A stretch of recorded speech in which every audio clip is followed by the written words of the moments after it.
¿Cómo han estado, queridos amigos? Saludándolos una vez más desde el Templo del Centro Cristiano Santiago.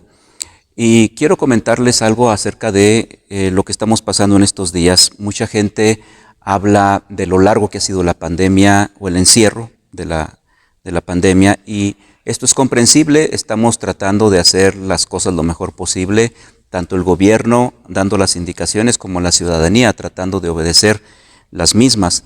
Pero aquí es muy importante lo que está pasando porque se tienen noticias de que está habiendo muchos problemas dentro de los hogares a causa del confinamiento. Es de esperarse que un mayor tiempo de estar todos encerrados, sobre todo en esos departamentos y en esas casas en donde el espacio no es muy grande y todos tienen que estar ahí sin salir, con la libertad con que antes lo podríamos hacer. Y entonces, obviamente, las fricciones, los roces entre los miembros de la familia pueden ser más frecuentes. ¿Qué podemos hacer?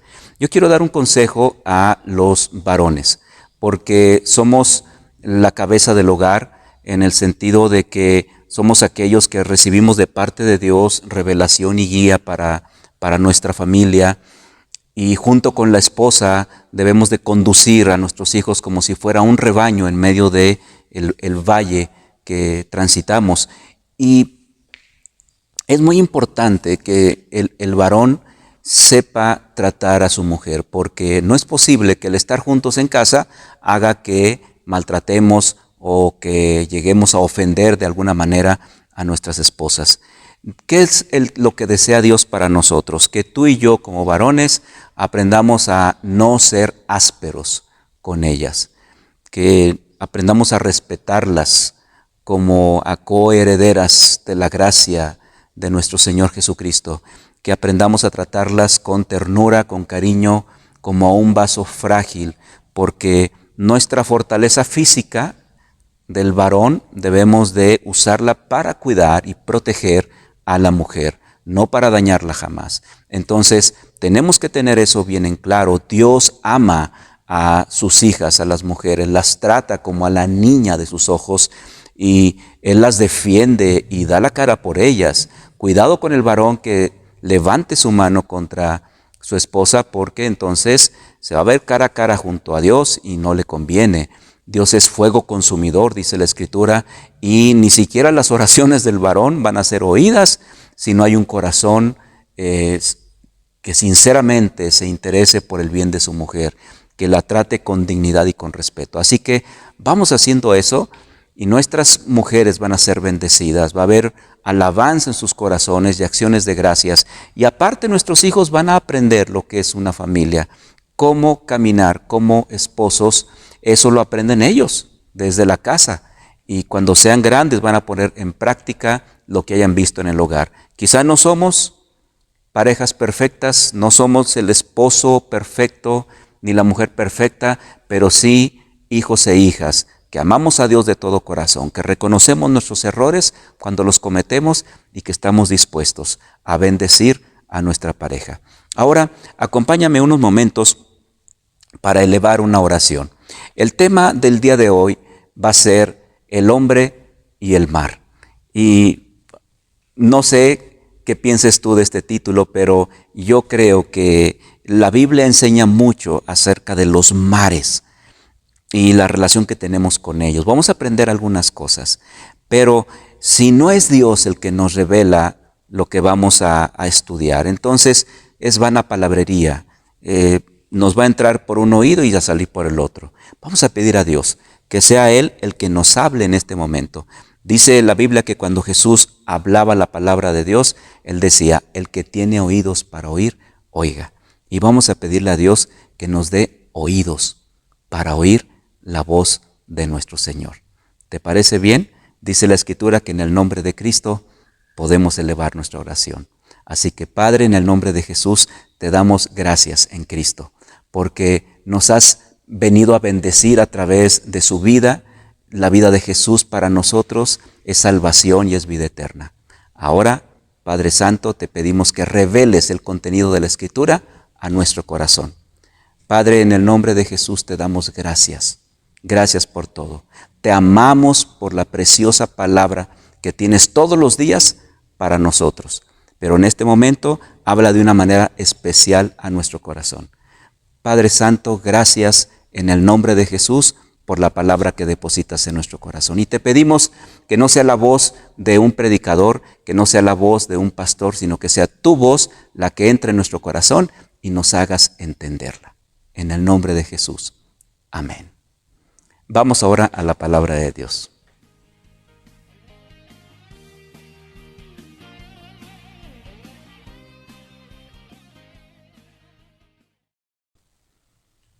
¿Cómo han estado? Vamos a la palabra de Dios, como les decía. Y les digo que el título de esta enseñanza es El hombre y el mar. ¿Qué tienen en común todos los mares del mundo? Por ejemplo, aquí en México tenemos el Golfo de México, o tenemos el Mar de Cortés allá en la península de Baja California. ¿Qué tiene en común ese mar con todos los demás mares del mundo, con el Océano Índico, con el mar que rodea Australia, o está al sur del continente africano? ¿Qué tienen en común todos los mares? Y es que simple y sencillamente son un solo mar, un solo océano. Comparten la misma agua, desde luego que dependiendo de las regiones, pues hay diferentes temperaturas o concentraciones salinas, pero prácticamente todos los mares comparten la misma agua. Lo que pasa es que en el mundo, la superficie del mar, que ocupa más o menos 3/4 partes de la superficie total del planeta, la hemos dividido en grandes regiones para poderlo estudiar mejor. Tenemos los grandes océanos, las grandes concentraciones de agua salada se les llama océanos. Océano Pacífico, Océano Atlántico, los dos más grandes, después el Océano Índico, el Océano Ártico en el norte, el Océano Antártico en el sur, y luego pequeños lugares o regiones de agua salada, también, desde luego, que se les llama mares, y hay alrededor de 50 mares en el mundo. El mar Báltico, el mar Muerto, que es un bloque de agua encerrado, con tierra por todos lados, el mar de Cortés, que ya te mencioné, y un montón de mares por todos los continentes, y juntos forman la gran masa del mar que hay en todo el planeta. Se calcula, fíjate bien, la abundancia de agua salada que tenemos en nuestro planeta. Se calcula que la profundidad promedio de todos los mares y océanos del mundo es de más de 4 kilómetros. Y tenemos un lugar que se llama la Fosa de las Marianas, por allá en el Pacífico, cerca de Japón, por aquellos lugares, en donde uno de los lugares que se llama la Fosa de Challenger, en ese lugar, el abismo de Challenger, en ese lugar la profundidad alcanza casi los 11 kilómetros, que es si tú lo comparas con el Monte Everest, que son casi 9 kilómetros, pues el Monte Everest cabría enterito en esa fosa. Así que eso nos da idea de que el mar es abundantísimo, es una masa de agua enorme, y la creación de los mares viene en Génesis capítulo 1, y vamos a ver qué relación podemos encontrar entre los mares y el hombre, porque va a ser muy interesante. Fíjate que Dios habla de mares en la Biblia, pero la relación que guardan con nosotros es curiosa, es interesante, y puede servirnos para alguna lección. Génesis capítulo 1, los versos 9 y 10. Dice la Escritura: dijo también Dios: júntense las aguas que están debajo de los cielos en un lugar, y descúbrase lo seco. Y fue así. Y llamó Dios a lo seco tierra, y a la reunión de las aguas llamó mares, y vio Dios que era bueno. Ese es el inicio del mar.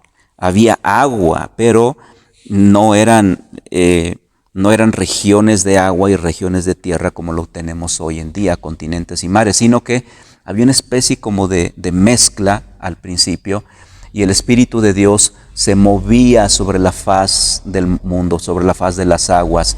Sin embargo, ya Dios empieza a operar después para separar tierra firme de océanos. Y entonces tenemos lo que hoy llamamos todas las grandes masas de agua que sirven para alimentación del ser humano, de la humanidad, Sirve también para que obtengamos sal y algunas otras especies marinas que hay en abundancia en esos lugares. Me gusta muchísimo la descripción que hace el Salmo 104 cuando habla de toda la hermosura de la creación y se refiere a los mares de la siguiente manera. En el Salmo 104, versos del 24 al 31, fíjate cómo habla del mar. Cuán innumerables son tus obras, oh Jehová. Hiciste todas ellas con sabiduría. La tierra está llena de tus beneficios. Y luego dice, he allí el grande y anchuroso mar, en donde se mueven seres innumerables, seres pequeños y grandes. Allí andan las naves. Allí está el leviatán que hiciste para que jugase en él. Todos ellos esperan en ti para que les des su comida a su tiempo. O sea, todo lo que tú y yo comemos en alguna ocasión, que proviene, por ejemplo, los camarones, el filete de pescado, muchas de esas cosas provienen del mar, de las costas de nuestro país. Y es maravilloso ver la gran variedad de alimentos que tenemos, que son ricos en proteínas y que benefician al hombre. Entonces, Dios los creó y los formó y los alimenta en esas profundidades. Y dice ahí el verso 27, todos ellos esperan en ti para que les des su comida a su tiempo. Les das, recogen, abres tu mano, se sacian de bien. Escondes tu rostro, se turban. Les quitas el hálito, dejan de ser y vuelven al polvo. Y luego fíjate la obra del Espíritu Santo. Dice, envías tu Espíritu, son creados. Qué maravilloso Dios. Envías tu Espíritu, son creados, y renuevas la faz de la tierra. Sea la gloria de Jehová para siempre. Alégrese Jehová en sus obras. ¿Cómo no se va a alegrar Dios en todo lo que Él ha hecho? Porque cuando terminó la creación dijo, he aquí que era bueno en gran manera. Por eso es una pena y una tristeza que el hombre ensucia los mares con montones de basuras, y incluso hemos tenido la osadía de hacer pruebas atómicas en el mar y estamos contaminando la creación que Dios nos dio. Cuán poco estimamos lo que Dios hace por nosotros. De veras que en vez de agradecer y cuidar lo que Dios nos ha dado, hacemos todo lo contrario. Que Dios nos ayude para saber cómo cuidar nuestro planeta y darle gracias por todas las bendiciones que tenemos en él. Así es que la Biblia habla de todos estos mares y océanos y dice cómo debemos de cuidarlos. Y la Biblia habla de varios mares. Por ejemplo, hay una parte que menciona un mar grande. ¿Sabes cuál es el mar grande en la Biblia? El mar Mediterráneo. El que está ahí abajito de Europa y arriba de África. Es un océano pequeño, si lo ves en un mapa, obviamente, pero ese mar es grandísimo. Alrededor del mar Mediterráneo crecieron grandes civilizaciones como los romanos, los egipcios, los griegos. Ahí asentaron. Bueno, para ellos era tan importante ese mar, ellos pensaban que ese mar era el centro de la tierra. Y de ahí viene el nombre de Mediterráneo, medio, terráneos, tierra, obviamente, a la mitad de la tierra. Ellos pensaban que el mar Mediterráneo era el centro de todo. Y la Biblia se refiere a ese lugar como el mar grande. También tenemos el mar Muerto, también tenemos el mar de Galilea. Parte de la geografía bíblica está con los mares. ¿Y qué podemos aprender de ellos? Yo por lo menos encuentro tres cosas. A lo mejor Dios nos revelará en otras ocasiones más cosas. A ti te ha revelado ciertas cosas, a mí otras, pero hoy quiero comprender, hablar contigo algo acerca de lo que he comprendido de los mares. Dios por lo menos desea que vivamos nuestra relación con los mares de tres formas diferentes, o que escojamos la mejor. Por ejemplo, Dios en la Biblia abre los mares. Dios en la Biblia camina sobre el mar. Y también en la Biblia se puede andar dentro del mar. Entonces, ¿qué representa cada una de esas cosas? Yo por lo menos entiendo un poco algunas cosas pequeñas y que las quiero compartir contigo para ver qué te parecen. Por ejemplo, cuando Dios abre el mar Eso se encuentra en el libro del Éxodo cuando abre el Mar Rojo. ¿Y qué sucede ahí? Bueno, perdón, el pueblo de Israel salía de Egipto, Dios los estaba liberando de la esclavitud de 400 años e inmediatamente los hace direccionarse hacia el desierto, dirigirse al desierto, pero para ello tienen que cruzar un mar, el Mar Rojo. Y es un obstáculo en ese momento porque se encuentran con esa gran masa de agua y detrás de ellos ya venían los ejércitos egipcios para matarlos, destruirlos. Entonces, en ese momento el mar representa para nosotros algo que nos estorba para nuestra libertad. Podemos decir que es el pecado que nos asedia y que nos estorba para ser libres, porque cuando alguien peca se convierte en esclavo del pecado. Y el hombre no se puede liberar a sí mismo. Una persona que quiera ser libre de un vicio, de cualquier atadura, algo que esté asfixiando su vida, no puede hacerlo por sí solo. Necesita la intervención divina. Y eso fue lo que pasó cuando el pueblo estaba ahí delante de aquel mar y Dios le dijo a Moisés: levanta la vara que tienes en tu mano y vas a ver lo que yo voy a hacer. Y entonces Moisés levanta su mano y el mar comienza a abrirse por un viento del oriente que Dios envía. Fíjate lo que dice Éxodo capítulo 14, versículo 22, donde viene lo que hizo Dios.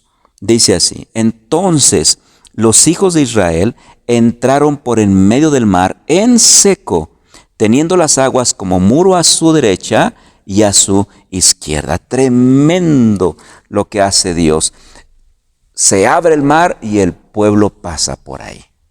Un pueblo que estaba saboreando la libertad, de un pueblo que ya no se sentía esclavo, que dejaba de ser dependiente de sus amos y ahora empezaba una vida libre. Y así es como tú y yo debemos de ser en nuestra vida, experimentar la libertad del pecado que viene cuando depositamos nuestra fe en Jesucristo.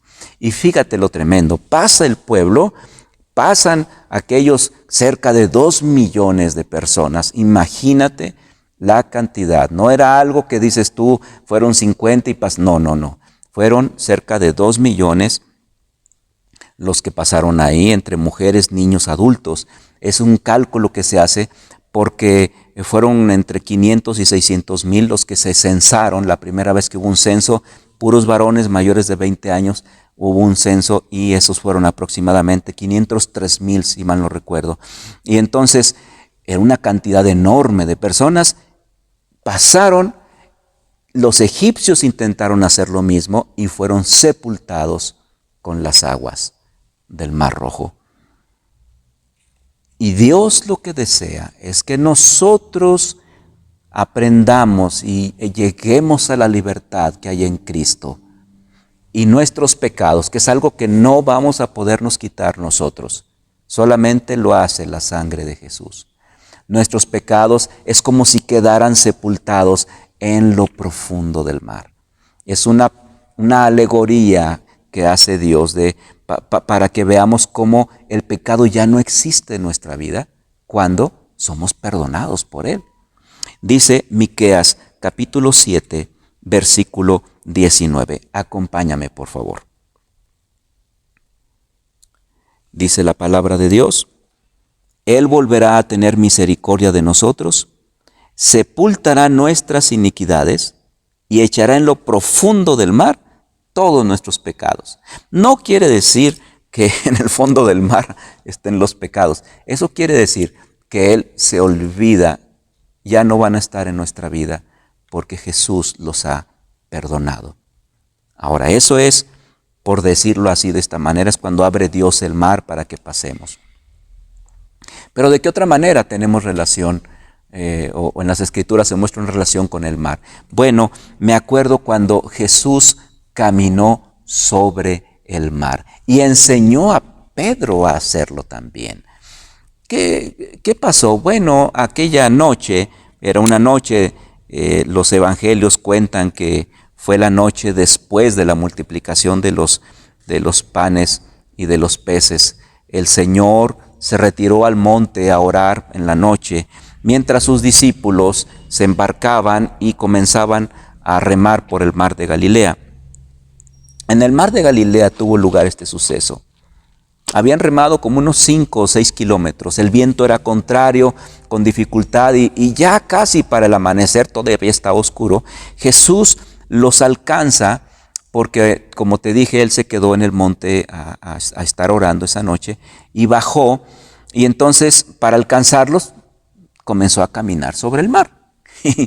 Y cuando se acercaba, pues los discípulos se asustaron. Dice el Evangelio de Juan, el capítulo 6, los versos del 18 al 21, porque este pasaje también viene en 2 de los evangelios sinópticos, pero en Juan, curiosamente, se habla también de esta ocasión.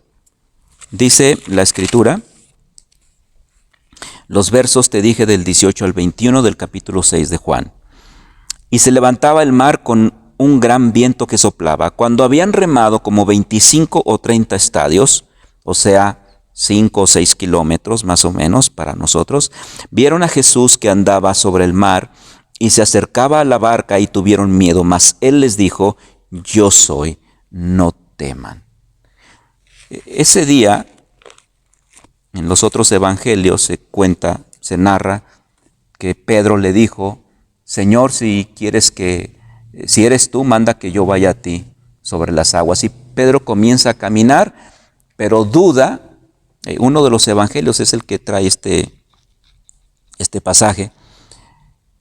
Ve el viento, es cuando volteamos a ver las circunstancias sobre las que estamos triunfando, porque Dios nos enseña que somos más que vencedores en Jesús. Pero a veces nos entra duda, y eso no lo desea Dios. Y a veces entra el temor, y tú y yo tenemos miedo y empezamos a creer que Dios se hizo a un lado o que se alejó. Y eso representa cuando Pedro ve a su alrededor y tiene miedo cuando ve el agua. Como que empieza a razonar y ¿cómo es posible que yo esté caminando sobre el agua? Soy pescador y siempre me he hundido, así que esto no es normal. Y tiene miedo y se hunde.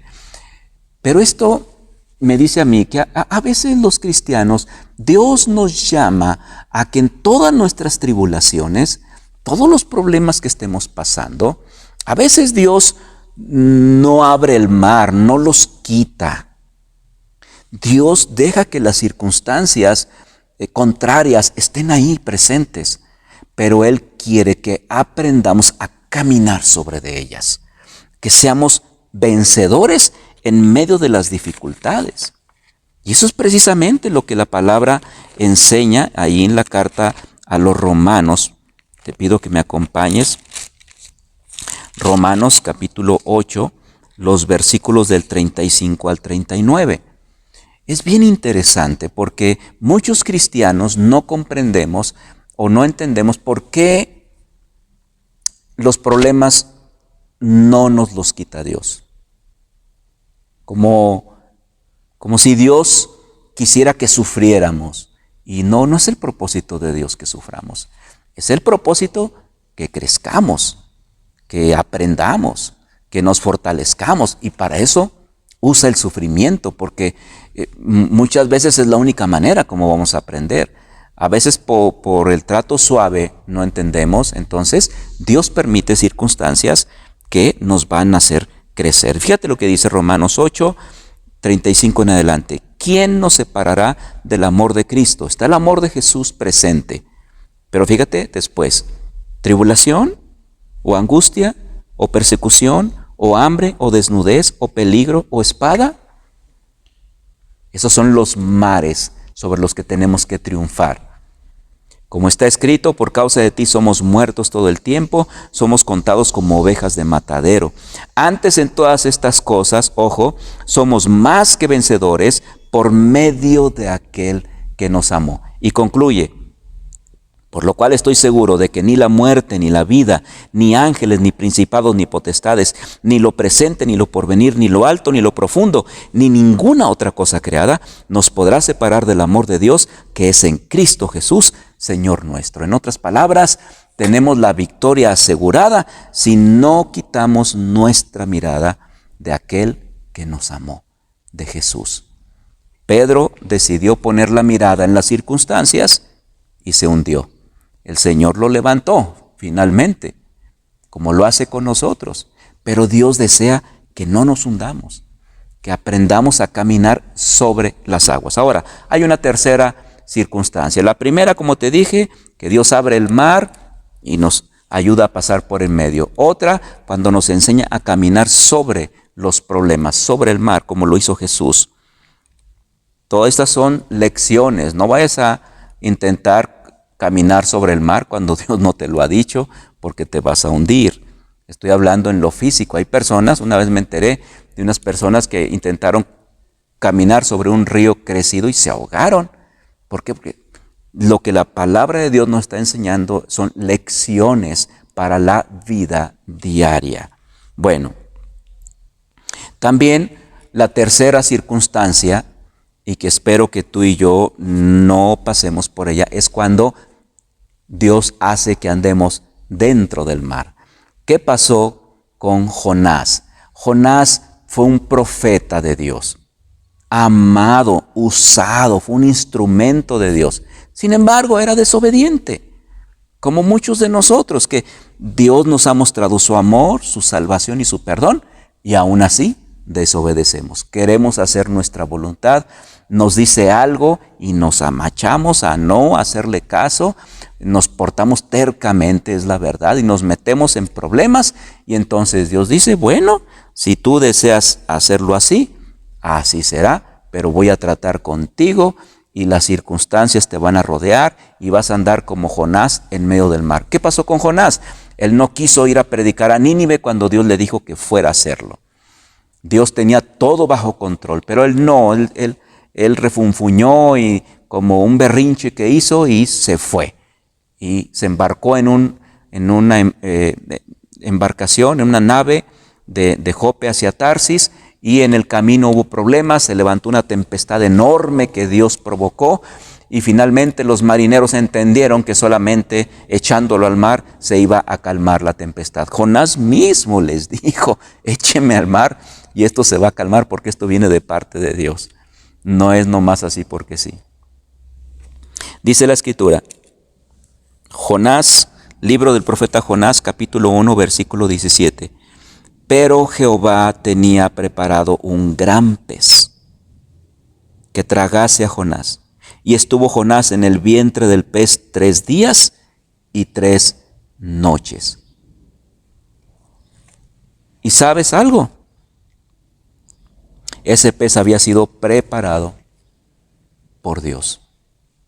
No creas que andaba por ahí, se lo tragó o todo fue casualidad, suerte. No, Dios tenía preparado todo, porque Él quería darle una lección a Jonás, a su profeta. Jonás dentro del pez reconoció, oró, dijo, voy a obedecer. O sea, él se arrepintió de lo que hizo y clamó a Dios. Jonás aunque es un libro muy pequeño, el libro del profeta Jonás es poderoso, que habla sobre el poder que tiene el arrepentimiento de los seres humanos para que Dios bendiga a cada uno. Entonces, Jonás se arrepintió y entonces Dios lo bendijo y lo sacó de ese lugar. Bien, ¿qué pasa cuando tú y yo no queremos obedecer? Sabemos que algo Dios nos está diciendo y nos aferramos, nos obstinamos a hacer lo que queremos y a veces Dios nos habla, a los hombres nos habla de una manera muy especial y tú vas a decir, sí, nos habla, nos revela, claro que tenemos revelación, pero nos habla de una manera muy especial a través de nuestra esposa, varón. Tienes que entender esto. Y también a la esposa le habla a través de su esposo. Dios nos usa unos con otros para hablarnos, pero a veces nos empeñamos y nos portamos de una manera tan insolente ante Dios que no oímos la voz de nuestros hijos o de nuestra esposa, nuestro esposo, o la voz de una predicación, cuando Dios nos habla directamente en las Escrituras y nos dice algo que tenemos que hacer y no queremos. entonces Dios entra en acción y pone circunstancias. Dice, por ejemplo, la palabra de Dios que cuando tú estés enojado con alguien, cuando tengas pleito con alguien, dice la Escritura, fíjate bien, eso está en Mateo capítulo 5, dice que te tienes que ir a poner a cuentas con él. Si hay que pedirle perdón a alguien, es ir y ponerte con él en paz, para que Dios pueda bendecir, para que Dios pueda aceptar tu oración, tu ofrenda, tu alabanza, para que Dios pueda oírte.